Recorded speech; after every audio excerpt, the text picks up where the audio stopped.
move it, for sure. We got someone to make money off it. Okay. Bechlal, one of the most interesting fields of topics in halacha is the topic of loopholes, which means that you have a halacha, something you're not allowed to do, and the Chachamim came up with a way that you should be able to do it in certain scenarios. Why is that? Because sometimes there is no other way around it, and you have to do something, otherwise it's not going to work. You sell your chametz because there is no way today to get rid of all your chametz. It's very hard. There's no way. It's very hard. Chachamim realize they're going to demand the right to get rid of it. It's not going to work properly. You make a hefker, take it back, put it hefker in a place nobody's going to know about it, and b'chiras chametz. Heteriska is also a loophole. It was created for the purpose of allowing Yidden to make money in times when there was no other way to make money. Yidden were not allowed to do anything other than lending money. This year, Shnas HaShemitah, there is a concept of Mechira in Eretz Yisrael. Some people agree with it, some people disagree with it. Some people think it's a Zionist idea. It happens to be it was invented 300 years before Zionism was invented, or more than that even. Even people that believe in Mechira here don't believe in it as it is? Yeah. Why? It's different. There's a Shaila. The Shaila selling Eretz Yisrael. It's a side chat. We're not going to get to it. Maybe one day we'll have time. We'll discuss Shemitah halachas. We'll discuss how to make a heter mechira that's going to work properly. And then you have mechira for Shabbos. Now, why do you need it? So, I'm just going to go through in the olden days. What business did a Jew have? He had either he produced beer, or he produced beer and sold beer, or he sold beer. Those are the things he had. So he had 12, 15 barrels of beer in his store. And if it wasn't the main place and he had to keep it open on Shabbos, so in the Alter Rebbe as a tshuva, you sell all the merchandise to a guy for a certain price, which is below the price that he's going to sell it. You sell it to him wholesale.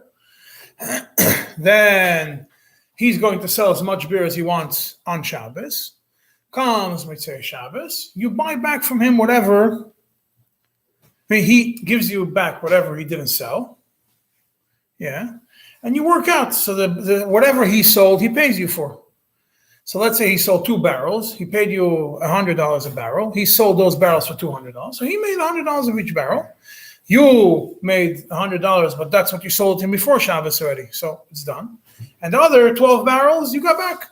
He doesn't have to pay you for it because he didn't sell them. It's not his barrels. He was his barrels on Shabbos. If he would sell all of them, he would pay for all of them. But that was very simple. Today, you can't do such a thing. Because so much calculations that go into play. It's not one guy standing over there and serving the beer. I pay for rent, insurance, electricity, gas, workers, and everything else. And there's no way of calculating exactly what the expenses of Shabbos were. B'meila, there's no way of calculating really how much the profits were. Because the profits are dependent on the expenses. So, if Amo gave the guy your little chatka on the side of the road, and he stood over there, he was the only one there, sold it, and right there, it was easy. Today you can't do it. So, the simple way is, shut it down. Somebody calls you and tells you, can I have a store open on Shabbos? The answer is no. That's the answer you're supposed to give somebody. However, it doesn't always work. Sometimes you do have to tell somebody how to do it. There are many letters from the Rebbe, not many, but I saw quite a few, more than 2 or 3, where the Rebbe tells somebody to speak to a Rav about making a shtar mechira. So the Rebbe wasn't adamantly against it. You said you only give it 1 year at a time? That's a separate discussion. We're going to get to 1 year at a time soon. There's different reasons for 1 year at a time. Also, there are certain things you can't close down on Shabbos.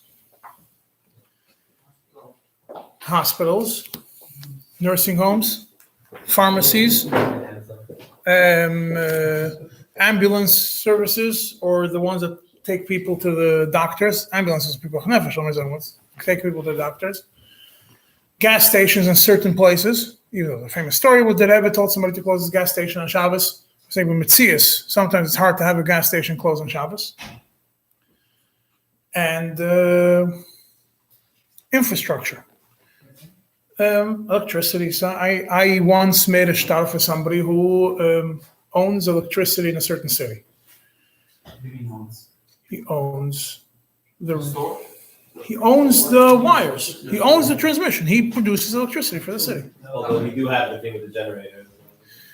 He owns the electricity of the city. He produces. It's a goyish place. He can't shut down. So something else because he didn't work over there.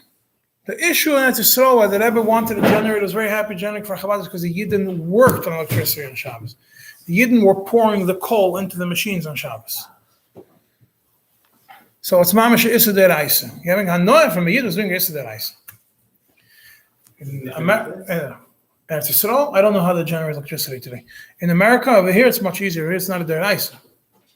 It's generated from nuclear power plants, water. A lot of it is water. Water is not it's a turtle of a deraisa. It's a turtle. It's not a deraisa. Nobody's pouring electricity.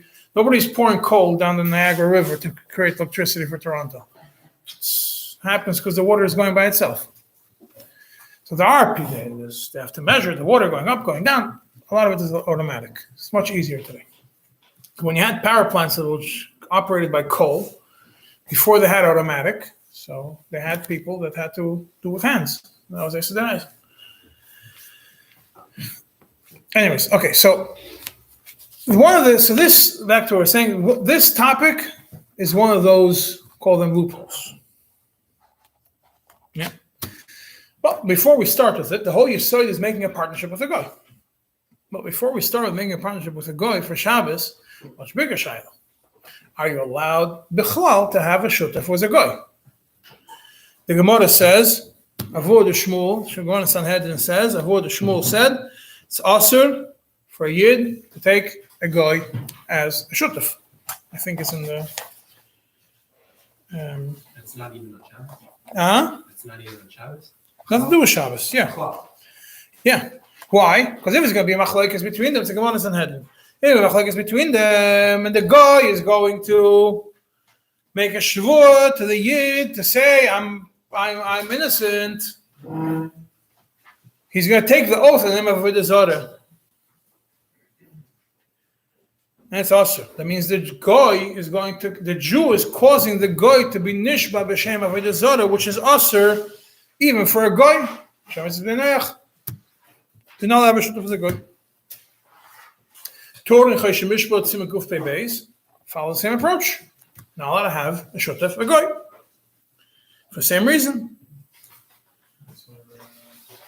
That's where the shutaf are going.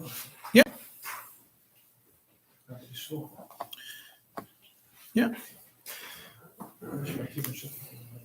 And then he brings over there Machlokes Rashbam and Rabbeinu Tam. If Taki made a shutaf with a guy, and the guy has to take an oath, and he's going to take an oath of Avodah Zarah, according to the Rashbam, the Yid is not allowed to tell the guy to take an oath or accept his oath. He's supposed to lose the money. The guy is going to say innocent. He's supposed to lose the money. Lose the money, not cause the guy to take an oath. Rabbeinu Tam says, but yeah, but that's mutter. So the Jew shouldn't lose his money. Shulchan Aruch and Erechaim Kuf Nun Vav. Shulchan Aruch says the same thing, but the Ramah over there adds that today we're already more lenient to take a guy as a partner because the guy don't really take a shvur for Avodah Zarah. They mention Yashka. Yashka is not really the min shituf. It's not really the same issue. However, b'chlal, the nohug is, when you take a goy as a shutef, that you clearly should be done in a form. You're not going to have to take any oaths. Litigate in front of a bezdin, maybe in front of an atheist arbitrator. I don't know. Somebody he's not going to make the guy take an oath for the Avodah. When people take oath with the Bible, what's the idea? It's Avodah. Even though it's the New Testament? Don't put in the Old Testament. Give him the book to take an oath on. Do you see the Dibur? By their Kedoshim, yeah. Okay. Now, well, the Gemara in Avodah Zarah, Daf Chav Beis Amud Aleph, talks about a Jew and a non-Jew, Yid and a guy who had a shared field. Each one worked a half a day, so they completely shared the load of their responsibility. And then they also split the profits half and half. The Jew can't come to the guy and tell him, "You work my half on Shabbos, and I will work your half on Sunday." But if they made an agreement mechatchila, then it's mutter. If they have to start making cheshbonos, it's also. What's the reason why it's also that each one should say, you work my half on Shabbos, I will work your half on Sunday is also. So Rashi and the Meiri already explained over there that being that the Jew has an obligation to work half of Shabbos based on the shutfus between them. So when the non-Jew is working on Shabbos, he's not working for himself, he's working for the Yid. So it looks like he's making a malacha for the Yid. And that is also. Looks like it. And the Ramban over there says, this is not the same as an oris. An oris is an employee who gets a commission, usually a percentage of what he generates, of what his fruits. That then it is mutter for a goy to be an oris by a yid. Why? So why is it different? The Ramban says because by a shutfus, the Jew be'etzim is obligated to do work on Shabbos. Elomai, the goy is working instead of the yid. The goy is working by a oris, he's obligated to work regardless. By a shutuf, the goy is doing work that I'm obligated to do. According to shutfus, I'm supposed to do a half a day. The goy is supposed to do a half a day. Comes Shabbos, I'm not doing my half a day. The goy is doing my half a day. He's working for me. Then comes Sunday, I will work for him. But on Shabbos, he's working for me. It's also. But if you made an agreement mechatchila, then it's mutter, right? But what does it mean made an agreement mechatchila?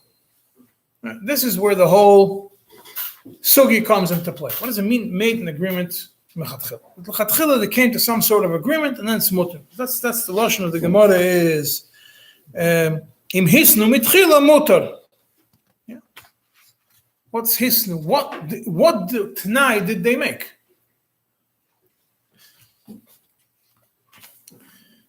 So I guess the Shulchan Aruch, the Rambam, and the Shulchan Aruch. What's the category? What's the category of shutfus? Shutfus is 50-50. Shutfus is you make the business. You are the person that needs the money. I'm working for you, and we're going to decide. What's Shutfus is defined by a husband and a wife. Is it shutfus? A husband and a wife in most American states, they're shutfim in what they own. Yes. Then you get some say it's a good and a yid. They're married to each other. So technically, if they're working on Shabbos, Yeah, I made a star in Las Vegas now for a Jew married to a guy. She was the guy shutuf. Yeah. Yeah. I made only for 1 year. If the yid is if the wife is a guy. The wife is a guy. Oh. Wife is a guy, and the yid is becoming from. That's connected. If what? No, they own the business together. There's one bank account. Can you really say the guy is earning separate than the years and the years earning separate than the guy? Legally, depends on which state you go to. Legally, some states, a husband and a wife are each one is a bala 100% in every part of it, in every penny of everything. New York is one of those states. It's a chkira, if you learn in Gemara. It's a shutef that I own fully half. I'm a 100% owner of 50% of the company, or each one of us 100% owner of everything. So How New do you see York, that legally? Like, what do you in New York, each one's 100% owner of everything. So when it comes to divorce, the whole debate, certain things, how to split, v'chu. In California, the marshal, everything is 50-50. So say every dollar I own, the husband owns 50 cents, the wife owns 50 cents. The husband has no bias on the 50 cents of the wife, and the wife has no bias on the 50 cents of the husband. So it's much easier over there because it's already set up that way. So I did make a shtar for a nursing home in California where it was a husband and wife. It's not the first time I made a shtar. And now Las Vegas in California also. That the husband is a Yid, is a Shem Shabbos, and the wife is a Goy. He became frum. He's married 25 years right now. Just curious, how does that affect, like, what does that mean legally in terms of divorce? Like, in both cases, they're dividing it, right? Question is already divided or not? Is it mechulak v'aymet or not? How does that play in the secular It could be less. It could be What more. does that mean in the secular court system? I mean, Shuchat in a situation that a person puts the money and a person works and like that's a part. What's the thing is each object is owned fully by each person, so you could fight in each object, or I own half, you own half. So therefore, we could only. So the question is, the pile ends up the same way. That's This is definition. not work for you. Okay. Every form of business where the profits are going to be split between 2, 3, 4 people, more than one person, and one person gets something, another person gets something else. Doesn't have to be 50-50. It could be 10-90, it could be 5-80-95, it could be 1-99.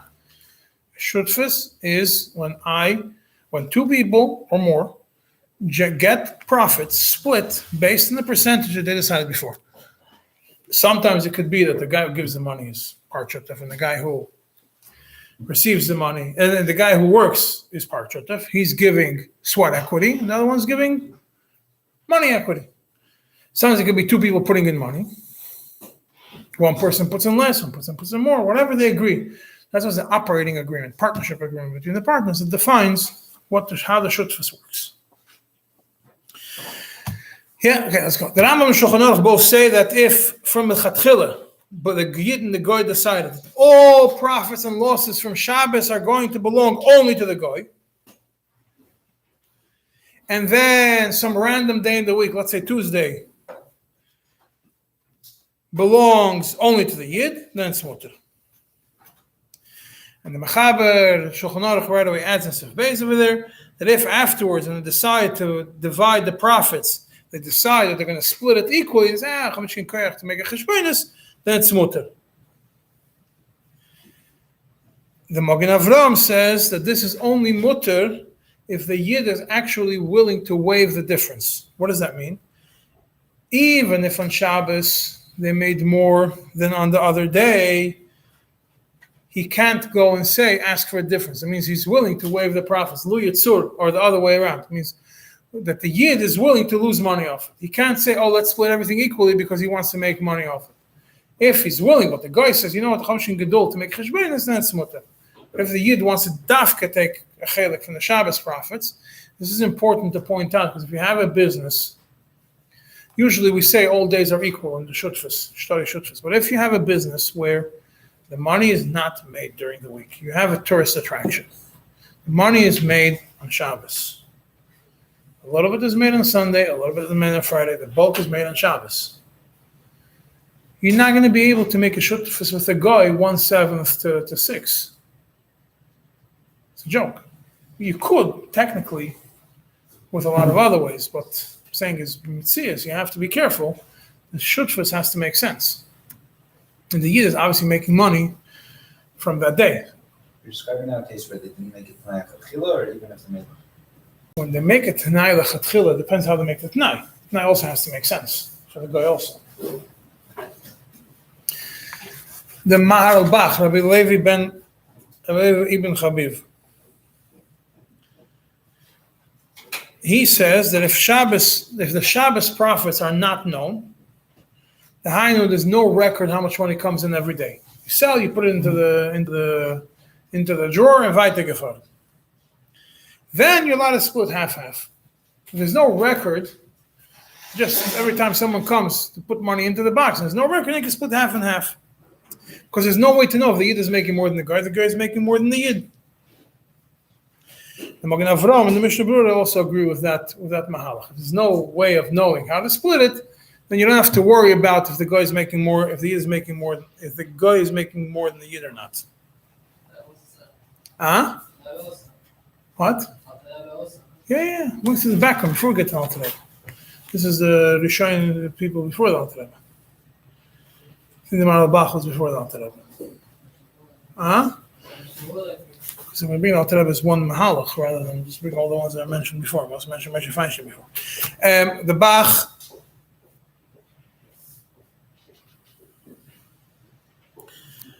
Bach has another mahalach. He says if they agree that the whole week they're 50-50 and on Shabbos it belongs fully to the guy,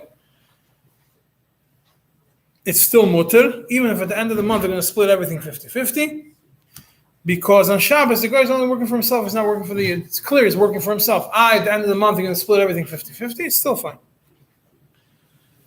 And the Rama Paskins like that. And Amos says it's only, but you can, in such a scenario, you could only do it if you don't calculate the profits exactly, meduyik, exactly how much each day was.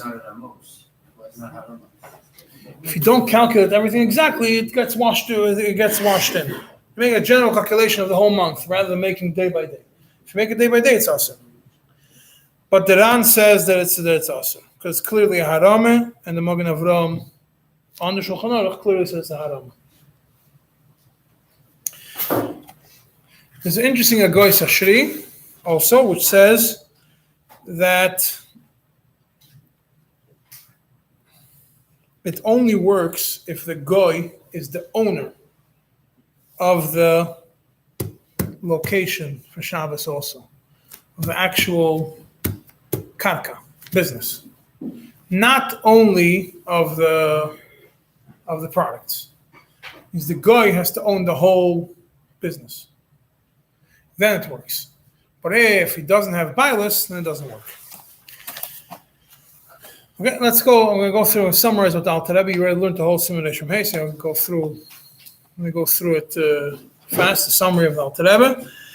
The Nekudas of Al Rebbe, like this: if a Yid and a Goy, if a Yid and a Goy have a field together on condition that both are going to share the workload equally, and the Jew can't tell the guy, you work my half on Shabbos and I'll work your half on a weekday, and then we'll split the profits equally because, like we said before, the agreement was each one's supposed to work half a day, and when the guy is working for him on Shabbos, it's as if when the guy is doing half a day on Shabbos, he's mamish doing malachim for the Yid on Shabbos.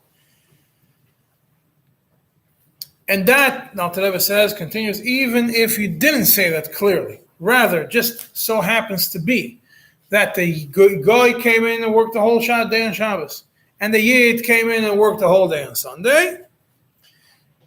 And then comes the time of splitting the profits, and the Yid tells the guy, hey, let's split it equally because I worked for you on Sunday and you worked for me on Shabbos. Still awesome. The only way it's going to work in such a scenario is if the guy takes all the revachim of Shabbos and then they split the rest equally.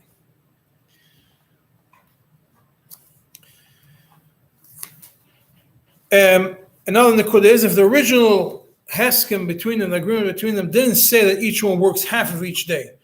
Rather, it says that only the guy alone is the only one who's going to be working on Shabbos, and it's also mutter. Why? Because on Shabbos, the field belongs only to the guy. On weekdays, the field belongs only to the Yid. And afterwards, when they calculate the payments, the profits, the losses, it's fine because the Jew is only taking money for the weekdays.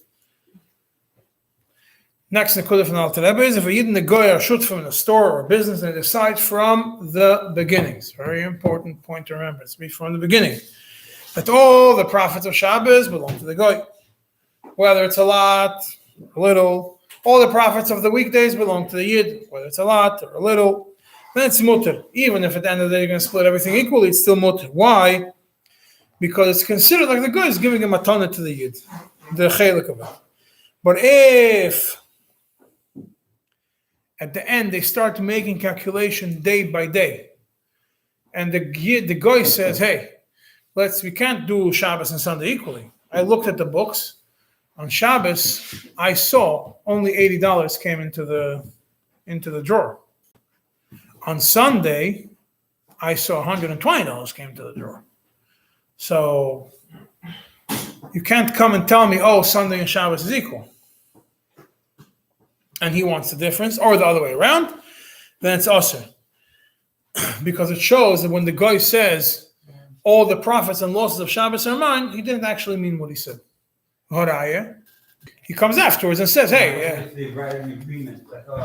if it doesn't make a difference what they write." If afterwards he comes and he says, "Hey, on Shabbos," Shtar says, but if he's okay, so he tells us, "Zokt nishtar," and he didn't. My point is technically a fight. What happened? My point is technically a fight. If you could fight it. If what? Technically, they fight it. If you could fight it, I mean, it's If he does fight it, not if he could fight it, if he does fight it. But doesn't it not help if he fights anyway? Because there's also the problem that it comes out, even if the guy turns out that the guy was working the Shvil HaYid on Shabbos. Yeah. The Yid can't deny that. So it's Schar Shabbos anyway, and the Yid can't take the money. Right. So it wouldn't help to fight it. Because the guy's Megaladas that he was working the Shvil HaYid. Right, but if they have a clear agreement in writing, and then the Yid tells the guy, "Look at it." That says it's Megaladas. He says, so the guy says, "Oh, you're right. We agree differently," and l'chayra shouldn't be a problem. That means that the harama ba'ama that Alter Rebbe says is the harama mitzad the guy, because it never meant anything to the guy, but that the Yid is cheating the guy by using him out. Haram is any form that be'etzem is going In to. this specific case, where the guy after Kachbal Lacheshbon, then the guy says that you made more money, so Yeah. he says that so that this whole hesking was only harama ba'ama. Total harama. The Yid mitzad the guy. So the Yid, what do you mean? The Yid The claims. the one who's being chayzer on what he agreed on. No, the Yid claims, "I made a deal with you," and the guy afterwards, Haram, you see clearly that this agreement, neither side believes is going to be true. Even if the Yid believes it's going to be true, the guy himself didn't. So there was no two-way deal. Going back on what he agreed on, he signed the paper. Maybe he never agreed to it. Maybe they knew it's going to be a joke. So then it's harama on Hilchot Shabbos inside the Yid.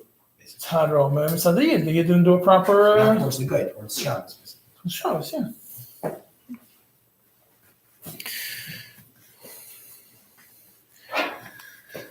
This, the Kolel is if this restriction on splitting the profits equally is only if there's a clear calculation, clear records of how much money was made in Shabbos. If there's no clear records how much money was made in Shabbos, then they can split equally because we average all the days. The only problem is when there's a clear cheshbon how much was made every day.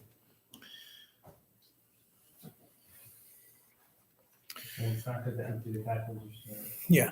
But If you the Yid- could, I mean, because you always could in You theory. never could. Today you can't because you have all the expenses. The majority of the expenses are not dependent on which day. But if you itemize everything. Hey, itemize electricity, itemize water. You can't. I mean, in theory, Itemize. In theory, you can't, unless you have a not a weekly, a daily meter reading that's connected to the lichtzend and of the Amatzei Shabbos time.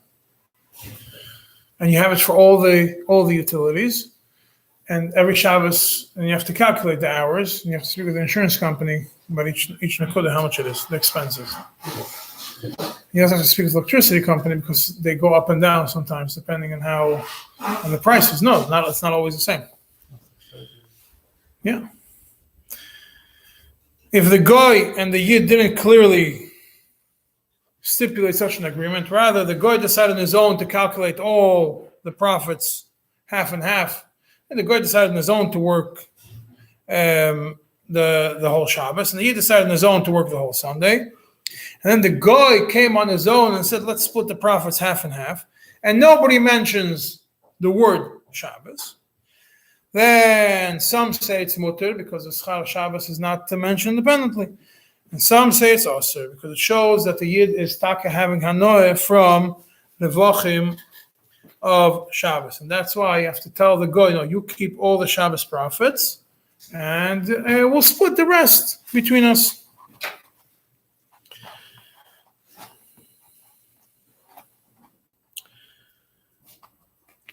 Then the next nikud is if the partnership is in such a way that when they both, then you go through the Alter Rebbe has a bunch of other nikudas of how to structure the partnership. Yeah, we see from Alter Rebbe be'etzim there's, we'll call it 5 main nikudas when you think of a shutas and a yid and a goy. First of all, the guy has to completely be the owner of the business, store, whatever it is on Shabbos. L'revach u'lehefset, for profits and for losses. The revachim of Shabbos have to be muvla, have to be hidden within the rest of the profits. They can't be standalone profits. Dividing the profits can't be meduyik on every day, deciding on Shabbos has this amount of expenses and how much money was made on Shabbos, how much money was made on weekdays. You can't have bediuk how it is. Rather, it has to be all mixed together. The agreement has to be done before they start in the milchatchila. If it was not done beforehand, you can't go now and just say, oh, come Shabbos, tell the guy, come, I want to sell you 20% of my business. It doesn't work like that. It has to be done milchatchila.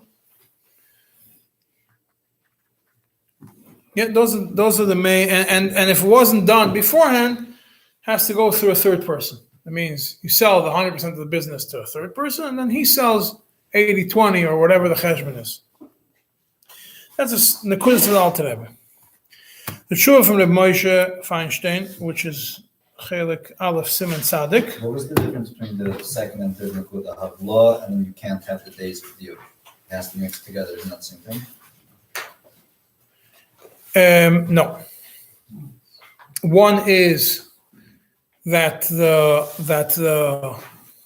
when you determine the profits, you have to go based on a global. That's the biggest global calculation. And second of all, in the business itself, it has to be kept separate. It has to be kept all together. You can't go and have every day on your computer exactly how much was made in Shabbos, how much was a weekday, and then come the end of the month and say, "Oh, I'm not looking at these columns." It has to be all mixed. Has to be all mixed together the whole time. Not that you only mix it for the purpose of getting money on Shabbos. You can intentionally mix them, basically. Mechatchila, you mix them, huh? Mechatchila, you do it like that. Mechatchila, you don't look, you don't calculate the specific profits and losses of every day.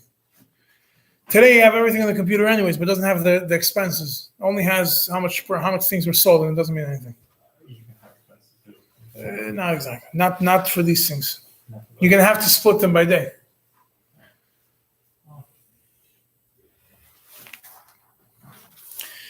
The Shiur from Moshe Feinstein, and he says,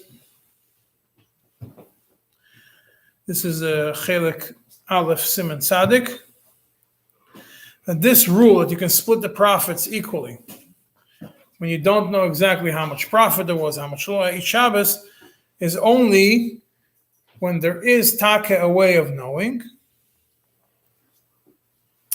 But comes Shabbos, comes the end of the month, and you're too lazy to make a cheshbon, so you decide that you're going to say, we don't want to calculate, let's just split it half and half. But if there is no way of knowing it, then he says it doesn't work, it's a joke.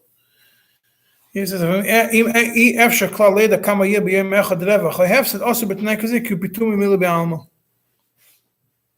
his lashon. It's not a joke. Because maybe Shabbos is more profitable than Sunday. Yeah, and he says what the Magen Avraham brings in the Malabach is also only when they are. There's a way of calculating it, but you decide you're not going to calculate it. Then it shows you bedavka not. How does that help? Because it shows you're bedavka not calculating Shabbos as part of it. Not that. Could be that there is. Not that Pashat I'm not able to do it. Says bepoil, I can't do shop. But if we would want to, we would be able to divide everything equally. Divide everything according to the days. But we are not interested in making this division, therefore we're deciding to divide everything equally. Because if not, you have to go. The business belongs to the guy on Shabbos. Maybe the business on Shabbos made a lot more for the guy. You have to give the guy the full amount. Otherwise, it doesn't work. Making money on Shabbos. If there's a way of knowing, and you say in the guy, and you make a decision, we're too lazy to calculate, let's just leave everything as is, then you're fine.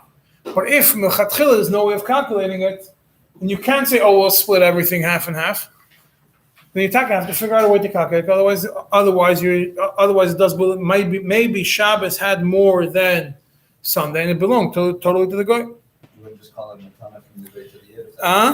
Force the guy to give you matana. Yeah, I'm saying you structure it like that. He doesn't like it like that, so he can't structure it. He says alternatively, the only way to do it is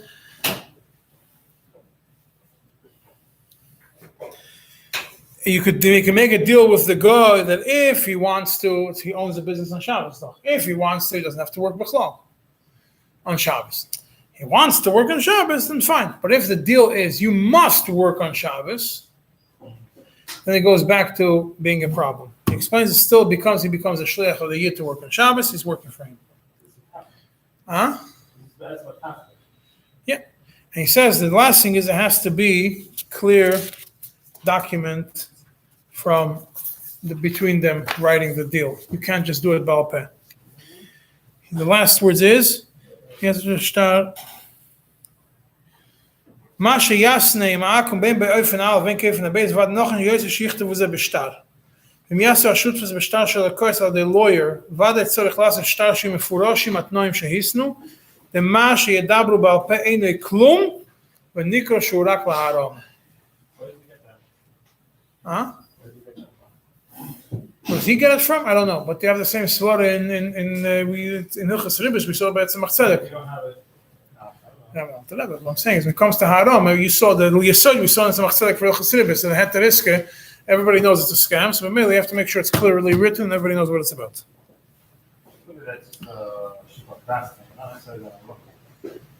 He puts it as a condition. If he puts it as a condition, and the Shuchat back, because if you don't do that, then people are going to act on themselves. Right. The only way you make sure you don't mess up is all coming down. But etzem, if two people are really knowledgeable and have not messed up. And they both understand all the details, the Chiddush should be fine. Now, the biggest question that comes up is, if I'm selling a business to a guy, the guy actually might keep the business. And then you're in trouble. A Yid is not selling the business, not taking a goy shutef because he wants to give money to a guy. Because he wants to make extra money. So obviously having a guy there, then the guy's going to end up going to court and showing a paper it's a shutef is a problem. No, he guys understand it. He treated to the guy, he translated to the guy. So this is what I wanted to show you in the Shtar Rabbi Fegel. There's a whole discussion over there about he brings the Rivosh, the Maritats, about a schirus, a schirus zman is considered a memka. That if you have if you did a full lease, it's considered a mechilul zman. So you do it the way we do it today. When I do it, we do it as a lease. Right, so how do you do it with Payel? First, the Yid has to lease a store to a guy. To a third party. Usually you lease it to the Rav. The third party leases it back to the Yid and to the guy in a format of 80-20. Now, what's the chet? Why does it help? What? Why does it help to go to a third party? Because if it goes straight from one to another, it doesn't work. You can't sell 20%. Whatever says you can't sell just 20% to a guy. You have to go through a third. Now, what's a cheshbon of 20%? Really, it's a little bit less than 20%. If you make a cheshbon of all the Shabbos, from 2 days Rosh Hashanah, 1 day Yom Kippur, 2 days Sukkot, 2 days Simchas Torah, especially if you add on Chol Hamoed also, 2 days beginning of Pesach, 2 days end of Pesach, 2 days Shavuos. Erev Pesach, and some people already do Chanukah in the afternoon and everything, so you end up with about 20%. It's 18%. The Sholom Ubed is about 19%, you round off to 20%. Also because you have to add a little bit before. In the summer, you have more hours on Shabbos day. In the winter, you have more hours on Friday. You also have to have the Schar Shabbos Bavlo with the weekdays, so you have to go earlier. So that's how it is. According to the agreement, each side is completely responsible for the profits and the losses. And the main point is that you have to put that any dispute has to come to a Beis Din. Don't forget, if you're going to have disputes going to court, you're back to the original problem of being a shutaf with a goy. So you have to make sure the shtar says, well, that also protects the yid. If the shtar says the only place you can take this is to be interpreted only by a Beis Din, then the goy is not going to be able to go to court and sue for 20%. Today, in like an American court, you have the concern of he's going to make shvul of. No, you have to concern that he's going to actually take 20% of the business, and the yid's not going to do it. The guys first recognize the You send it back. It's arbitration. It's arbitration clause. Goes right back to Beis Din. Another point is that the goy has to have actual profits, not just like 1 penny from it. Even though there are certain shittas that they're going to say that it goes, even if there's certain shittas that are going to tell you that it goes, that's enough if he makes 1 penny at a time out of everything. That's I think it's here also. I don't know if it's in this. Night of Yehuda is over here.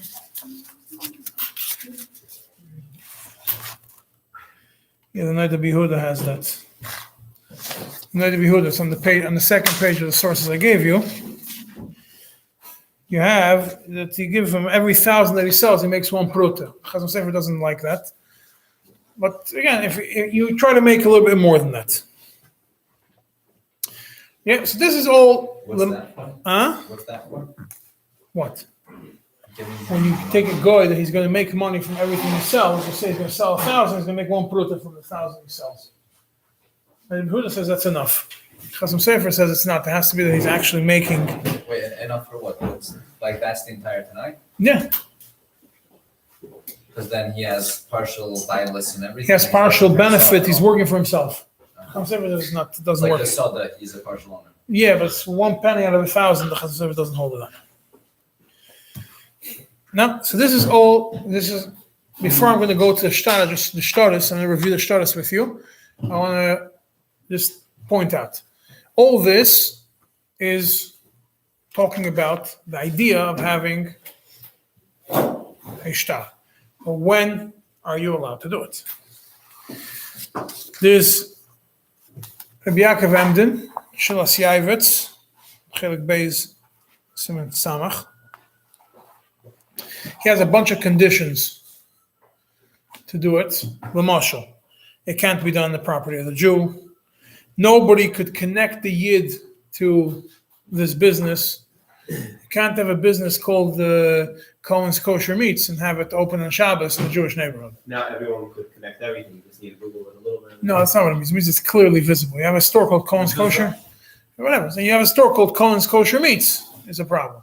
Mezuzahs, because the Lubavitch is put in every store, when they open on Shabbos, and it's less of a סימן today. There's a grocery store. Grocery stores don't have mezuzahs. They They all do. know They this all- first to take it down. So. So they keep it. Yeah. Yeah, and historically speaking, the Yid who got the heter from Rabbi Yaakov Emden, and with all the conditions, everyone wasn't happy with the heter. He bought a large property, and after a short time, it burnt down, lost his whole investment. Even though I'll tell you now, Tzius, he's a Yid from Israel, was a big gvir, very big gvir. And he had 18 electronic stores over, I don't know, his business went down a little bit. He was about Shavuot. He's going to start opening on Shabbos. He's got to set off to give him a shtar. But everybody knew that this is a Yid's business. And within a few years, it was down to 2 stores. I know the person personally. So it's not a story from Yaakov Emden, it's a story from 20 years ago. Chelkas, Every time it says a sim and bracha, you won't get any job. No? No, but again, there's certain things that we tell. When I make a shtar with somebody, I tell people straight. I tell them we'll make it a shtar if it's something if it fits the criteria. But I just have to be upfront with you that this is historically you're playing with fire. Just make a decision. So nursing homes you can't Nursing close. homes don't make money anyway. You can't close on Shabbos. The Chelkas Yaakov, he responded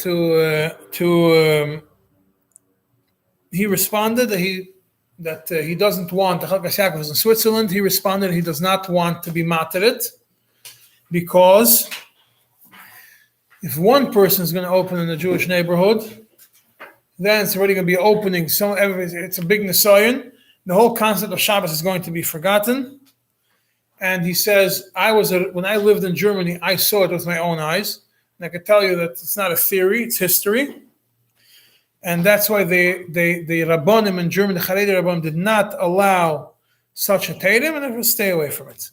The Rebbe did tell people to look into it. I tell you, I heard from older Rabbanim in Brooklyn, that Moshe Feinstein did not allow to do it in Brooklyn for that reason. He says, if you're in a factory someplace out, there's one thing. Even Beirut? In Brooklyn, the Rav Moshe was against it. And he said that it took so long to build up Shmir Shabbos in New York, to break this clip of Shmir Shabbos, of Chil Shabbos, are forcing Yidden to work on Shabbos, that now we're going to go and break the whole Mesiras Nefesh for nothing. So he did not allow the Rabbanim. So there are Rabbanim today in Brooklyn, till today. I know certain Rabbanim who they're in their 70s and their 80s will not do for anybody who lives in New York City. Not in Manhattan, not in Brooklyn, not in Queens. For that reason. The Moshe lived in Manhattan. Is it Brooklyn or New York? Brooklyn or New York? He answered to Rav in Brooklyn on that matter. So he was speaking clearly also about the Italian neighborhoods and everything? No, he was speaking about the Yiddish neighborhood. Yeah. There's no Jews in the store in that Italian neighborhood. So, Their own stores? Beirut, Yeah, it's not Italian, it's half of them are Russian Yiddish.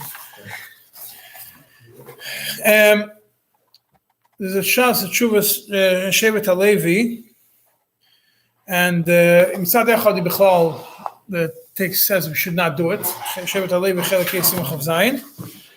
And he explains the three types of partnerships. He says, if everybody knows that the guy is a full-on shutef, there's no Marasayin.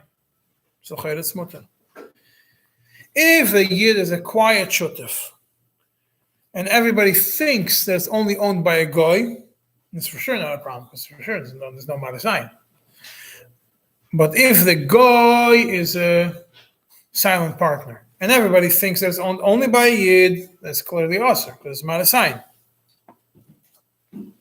He also says, if everybody knew always that this business is only owned by Yid, is owned fully by Yid, and suddenly he takes a Goyish Shutef to open up a store on Shabbos, he says you can't retroactively cancel Marasayin. So if everybody knew this store was a Yiddish store, you can't say, oh, make an announcement now, I got a Shutef, and suddenly it's open on Shabbos. He says it only works if it only becomes permitted after a certain amount of time when everybody knows the guy is a shutef. So how could this be practically speaking? If you have a goyish investment firm, if you have a business that's owned by Yid, and then there's a news articles that a Chinese company invested 50%, bought 25% of your business, then it makes sense. It suddenly starts opening on Shabbos. Everybody knows, it's in the news. You open the Wall Street Journal, a Chinese company bought this building, this business, that business, part of the business, whatever it is, or the Arabs, or whoever has a lot of money, they buy in America. So you have a way to do it, but only if people know that. Like I said before, you only do it in things that have to be, the businesses have to remain open the whole time. People which are just becoming frum. So now where I do it, you see it's renewable every year. The reason for it is three reasons. first of all, the guy might, not always you have the same guy in the store. The guy might leave. The guy might leave, decide he's leaving the business or whatever it is. Zweitens, I have the same speech with the guy at the end of the year. And he calls me again to redo the shtar, the whole speech about why I should be closed on Shabbos. A lot of, and I'm talking specifically the ones that are not, or let's do it with a real Goyish Shutaf, get some real Goyish Shutaf, not just a worker that becomes a Shutaf. Also, to be able to give it a chance, maybe he's going to want to close the store on Shabbos or whatever it is, find out what the matzav is. So that's what you do it for a year. So now I'm going to go through the shtaras that I gave you. So, and then I'm going to go to the last shtar. So there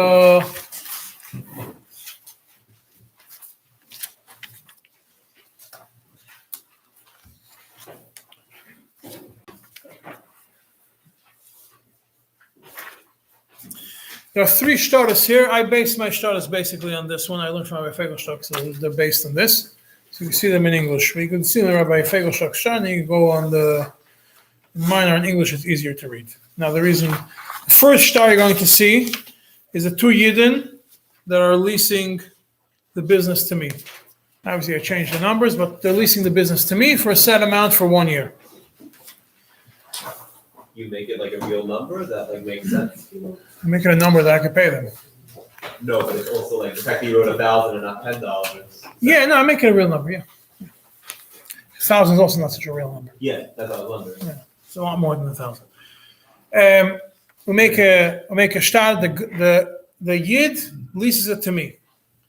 Then I go, that's the first shtar. Second shtar is, I, as a third party, I lease it to, so I have a full lease. So right now I'm the bailim.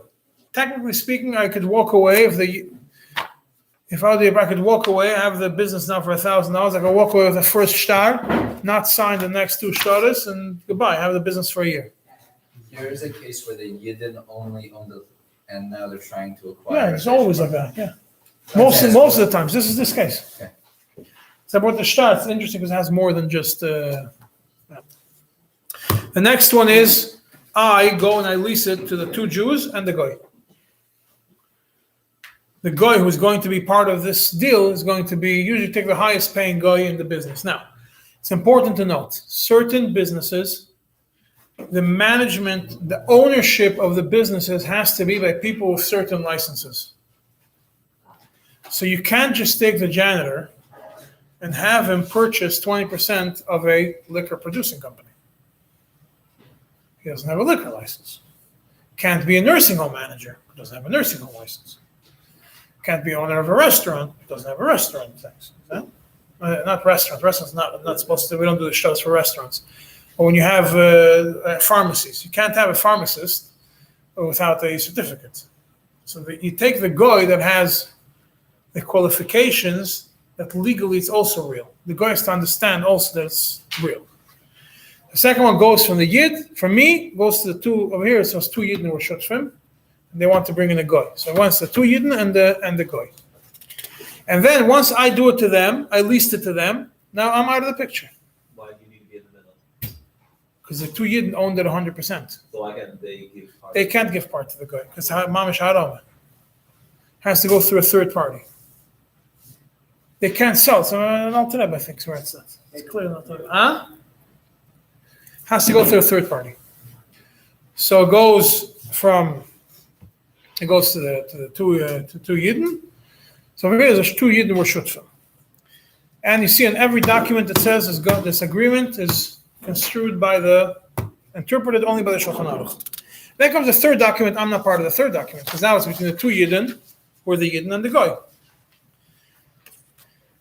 And this document will go through it. It says, so you see the agreement. It says the two Yidden, they lease 80% of the business. They leased it for me. The guy leased 20% of the business. That's clause 1. The guy who leases 20%, he's the sole owner of the business. He's considered the sole owner of the business. And when business, I explained to them, it means the machinery. I don't specify it over here, but I think it's specified later. It's the machinery, the business, everything belongs to the goy. You get 20%. I explained before. You add up all the Shabbos and plus extra hours plus Chol, you add up with 20%. A year is what? 350 something days. 50 Shabbos, 51 Shabbosim, plus another few days added to that, and the 8 days, 9 the Chol Hamoeds and Yom Tovs, and half a day, and a few hours before and after every Shabbos and Yom Tov, and that of Pesach. And some people want to also add in all the other days that Lachatchila also be Malacha. Erev Pesach is also awesome. That's what it is. Shulchan says not supposed to work on Chol Hamoed. In case it's not the same, you're not going to get the same punishment as being Mechal Shabbos, but it's still awesome. Shulchan says also. No, there steht. I think so. No? Yeah, but it's not part of the day work. Huh? It's still part of the day work. Traditionally, Jewish businesses were shut on Chol Hamoed unless they were needed for Tzedek HaMoed. So restaurants and food stores are open, on Chol Hamoed. Businesses are not supposed to be open. We said what? Selling shoes, unless you need shoes for Chol Hamoed, you don't have them open on Chol Hamoed. Second point is the guy is the only halachic owner for Shabbos and Yom Tov, which is 20%. All the proceeds, expenses, losses are only hers. It says hers. This was a woman, not a goyta, not a goy. And I say it includes every Shabbos, 2 days of Rosh Hashanah, 1 day Yom Kippur, 7 days Sukkot, 2 days Shemini Atzeret Simchas Torah, 1 day Erev Pesach, 8 days Pesach, 2 days Shavuos, which is about 50 to 55 Shabbosim and 23 days of holidays. Now I explain how, since it's halachic holiday, so these days begin at sunset, conclude after nightfall, and explain what nightfall means. This is 6 degrees below the horizon. To understand what we're referring to. Additionally, it's 2 hours before and 2 hours after are included in the portion owned by the goy. The halachic weekdays are all the hours and days that are not halachic Shabbos and Yom Tovim.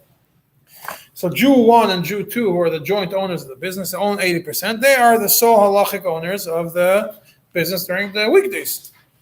And all proceeds, expenses, and everything belong to them.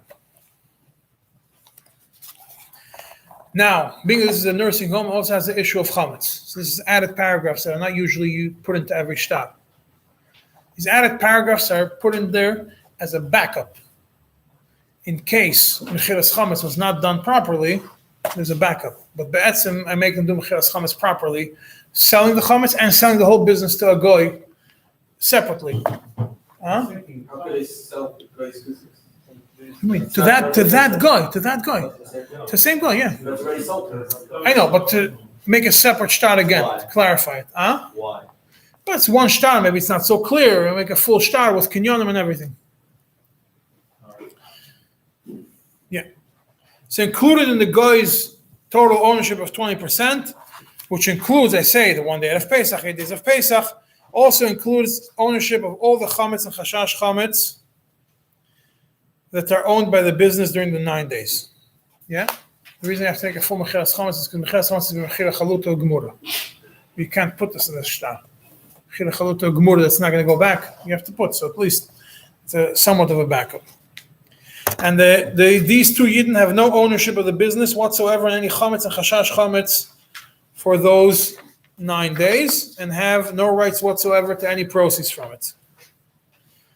Yeah, and then I make a separate. It's missing. This one's, I think it's missing a paragraph. I don't know what happened to the paragraph. It fell out. But it also says all the karka and everything also goes to the goy for Shabbosim and for Yom Tovim. Now comes the cheshbonos. So the purpose of this agreement we calculate according to Yiddish calendar from Aleph Tishrei through Chav Tes Elul. As long as we don't want to calculate the exact expenses and losses of every single day separately, we agree that all days are considered equal for the purpose of proceeds, expenses, and losses. We agree that we will calculate all days equally, regardless, winter or summer days when Shabbos begins or ends before or after the end of the workday. This is done to make it easier for us to continue in the partnership. Then I say, since the utility bills and all the expenses are paid in full by Jew 1 and Jew 2, and we don't want to calculate the exact expenses, so we agree that the guy is going to receive a certain amount per year instead of the proceeds, because if they make the cheshbonis. How do you decide that amount? Huh? How do you decide how much the guy's gonna get? You look, You actually look at 20% of the total proceeds? of gross or net? Of net? No, it's much less than that. No, it's much less than that. It's a salary. It's a salary plus. The explain to them is you are renting. You're not renting. You're benefiting from somebody else's work. The yid put all the effort and everything is set up for you. So you're paying for the right of making money in this business, and it goes higher. Whatever the salary is, it's allowed to make it higher, plus a bonus at the end of the year. Which is, Why do you actually have to give them that much money? why do you have to do an actual bonus? Because Louis, the business made extra money. Is doch a forta owner for that amount of time, so it's to make, Profits addressed clearly in here? It's there. It says we agree that all days are considered equal for purpose of proceeds, expenses, and losses. Calculate all days regardless. And then I put a point of that if the guy leaves the business and the 20% goes back to the yid, then I have to make a new shtar. So before this agreement, say the guy was making 75,000 a year. Now, So it goes like 70, went up to about 78, yeah. So this guy's an actual employee. Higher paid employee. He can't be a random guy off the street. It's not like there's some- No. The last paragraph is the arbitration clause. All disputes have to be brought to a bezdin. And then they sign it. Now, this is the shtar that it's based on a Fegel shtar. What? Even the sign. This document had Adam. It has Adam. I think it's just the printing that went down. The Adam sign under it. Make them sign anyways under it. It doesn't have a line for Adam. They sign before me. Sign with me in the office. And then I have Aiden sign with me. I have Aiden that come and sign under the, sometimes I have a notary instead of Aiden. They're in the column for this. Ches Chametz, yeah. Michel Chalut Lugmura. Yeah, Ches Chametz. Aren't you accounting basically? I was once by a calendar. I don't know if it's after from the comments or from both. No, from Ches Chametz, need out of I Kabul. don't know. I need to say on the bill. He did it After that was with a Kabul? name. So there was a calendar. He made one of the calendar was the name. Uh-huh. He was also one that he did. I'm not sure if he was back there only for the Okay, now the last page is the Mechira, is what I told you from the pulpit of. Now, the idea behind it is you sell the business to a goy you sell everything for a set price. And the goy gives a down payment for the purchase of the business. So you write a price, the business is worth $25 million. The guy gives $100 as a down payment. It makes a kinyanim and everything in the shtar. And the rest, zakafal of a milva. With very high interest rates. So now I sold you the business for I sold the guy the business $25 million. And I'm charging him, since I'm taking all the profits from the business, so it's not a loan. It's a cash advance. It's a cash advance. I can take a much higher percent of interest legally. So I'm taking from 35% a month for the business. So kumtois, that at the end of the year, not only did the guy did not make any profits from the business, he actually owes me a lot of money. I come to the guy at the end of the business. I tell him, listen here. Comes the end of the year. According to the agreement, you owe me, not only you don't own the business because I took all the profits and everything else, you owe me a few $1 million.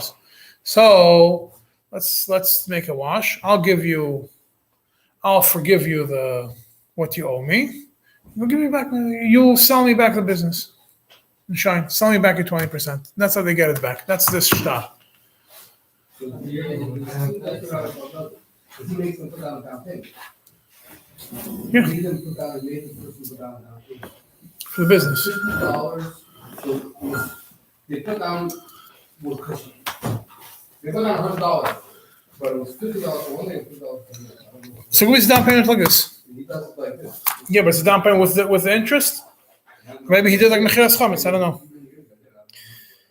Yeah, so he says you go through over here. It says Kol Zman She'einu Yehudi Ois Dalet Kol Zman She'einu Yehudi Ana Lo Yifra Li Kol Magia Li Ein Li Reshus Ein Loi Reshus Limker V'Likach La'atzmi Shum Dover Ma'asek Anal Rak HaKol Yeh Tachas Yodi B'Toras HaPoitiki Ad Asher Yeshulam Kol HaMagia Li Mimenu.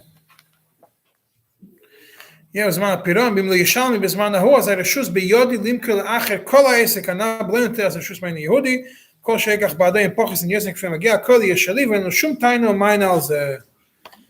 That's the other way of doing the shtaris. It's better to do a real shtar. I usually try to have a guy actually be a partner, a real partner, and then you don't have to worry. Said you have problems with this way. Yeah, because the guy's not making anything off it. He ends up owing money, and he knows himself that it's a scam.